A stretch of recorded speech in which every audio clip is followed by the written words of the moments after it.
Hello, everyone. Let's finish question 12, part 3 of this very long question. So, part 1, we did articles 1 through 5, how God is known by us, of course, is the question. And last time we did articles 6 through 9. This time we wrap it up with articles 10 through 13. What are those? Well, let's read them off. Article 10, whether those who see the essence of God see all they see in it at the same time. Yeah, because that's not confusing at all. It's actually not that complicated of an article. It's just, we're laying like 5 ideas on top of each other. So, we've established that people can see the essence of God, the blessed can see the essence of God in the beatific vision. We've established that they see things in God, but they don't see everything in Him. So all that they do they see it at the same time. Okay. Whether anyone in this life can see the essence of God is Article 11. Article 12, whether God can be known in this life by natural reason. And Article 13, whether by grace a higher knowledge of God can be obtained than by natural reason. And if you're thinking, we've already kind of answered that way up here. It's not in the title of the article, but it's again referring to in this life. So does grace enable those in this life to have a higher knowledge of God than just with natural reason? All right, we'll get to that shortly. Here to our confusingly worded Article 10. Our objections to that is that what is seen in God is understood. Aristotle tells us only one thing can be understood at a time, therefore not all things are seen in God at the same time. So our objections are going to say no, that of the things that the blessed see in God, they don't see those things all at once. And then Augustine tells us spiritual creatures are affected by time, therefore those who see God see things in succession. And this is one of those two where, as long as you're getting the big ideas, like we are pretty esoteric here, which is beautiful when it comes to philosophy. But if it isn't beautiful to you, don't let it stress you out or throw up your hands in frustration. Just be okay with it, and be okay with some of it going over your head. If that's what happens, it's okay. And then Augustine tells us that in the beatific vision we will see all we know in one glance. How does that work out? Well, if many things are understood by one idea, then they can be understood simultaneously. So I think Aquinas uses the example of, like, if I say the word house, you're understanding roof, walls, doors, windows, floor, all that good stuff. So by one idea, you are simultaneously, when I say the word house, putting many different things into your mind.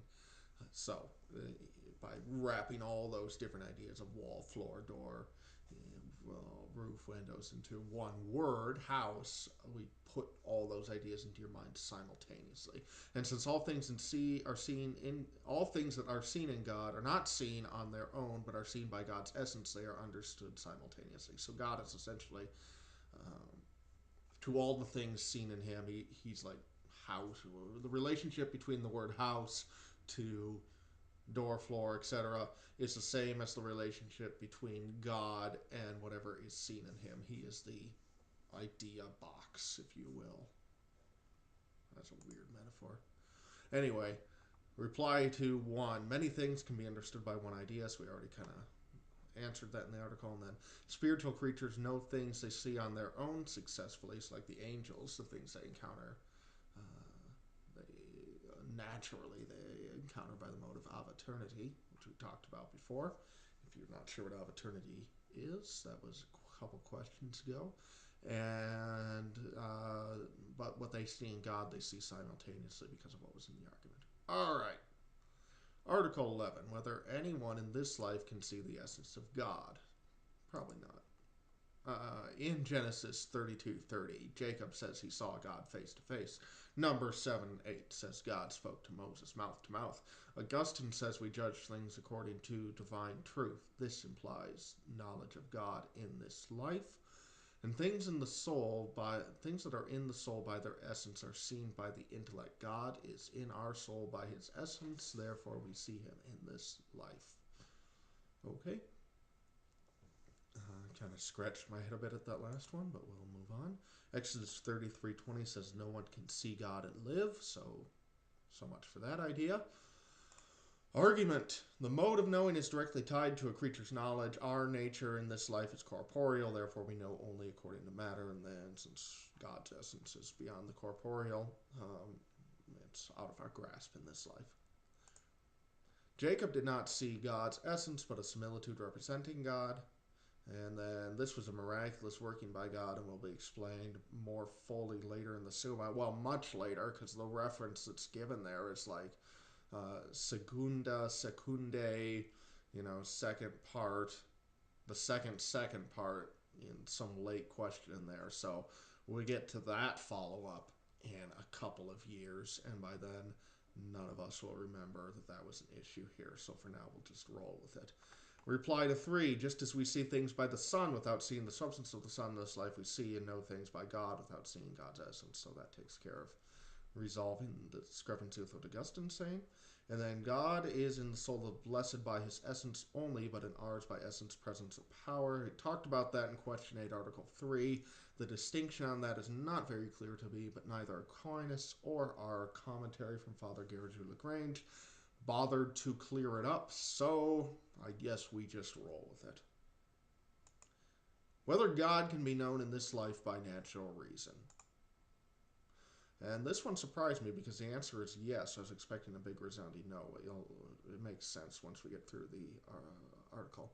Boethius tells us that reason cannot grasp simple form. God is supremely simple and therefore not graspable by reason.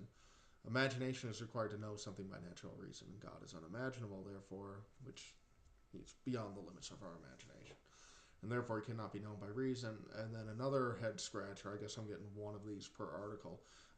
Natural reason sees according to good and evil. God is only good and therefore cannot be seen by reason.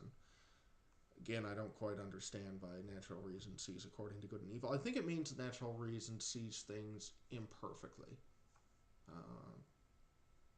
Yeah. Because that makes sense as we get to the objections answered. So let's go with that for now. Romans 1:19 refers to natural reason knowing about God. And that's like the passage where Paul's talking about how no one is of excuse because God has revealed himself, at least to the natural mind. So, you read Romans 1, you understand this pretty solid argument for what Aquinas is talking about. God's essence and full power cannot be known by natural reason. Well, we should have had that driven into our heads by this point, so no need to explain that. However, whether or not he exists can be seen. We can derive whether or not he exists can be known. Always helps when you put in all the words, since we can derive him as the cause by studying his effects. So essentially going back to proof 2, I did not word that well. I'll see if I can fix that a little bit better. But yeah, essentially, what seems like it's a new idea is actually, if we go back up here to question 2, whether God's existence is self-evident, whether it's demonstrable. I mean, it's essentially just for the purpose of rounding out this topic, restating those first couple articles of question 2 here. So nothing we really haven't seen before. This isn't actually too wild. It's just showing the natural reason is capable of deriving the fact that there is a God. And as we'll see in our objections answered, our objections are referring to knowing God in his essence, and that's not what we're talking about here. So reason can't grasp what a simple form is. It can grasp whether or not it exists. God is known by his effects, which can be imagined, and natural reason cannot know God perfectly in his essence, but can know him perfectly in a mix of good and evil. So, we can know him in a flawed form. The statement used by Augustine to support this objection, I put this in here because I thought that's interesting, is that there's a quote by Augustine used to support this objection. And Augustine, if you aren't aware of this, towards the end of his life, he wrote a series of retractions, and I guess that statement was among his retractions. So even Augustine disagrees with himself on that one. All right. Whether by grace a higher knowledge of God can be obtained than by natural reason. I was really confused on this one because, like I said earlier, the title was not clear that it's referring to in this life. So not only was I thinking like, well, didn't we already answer that?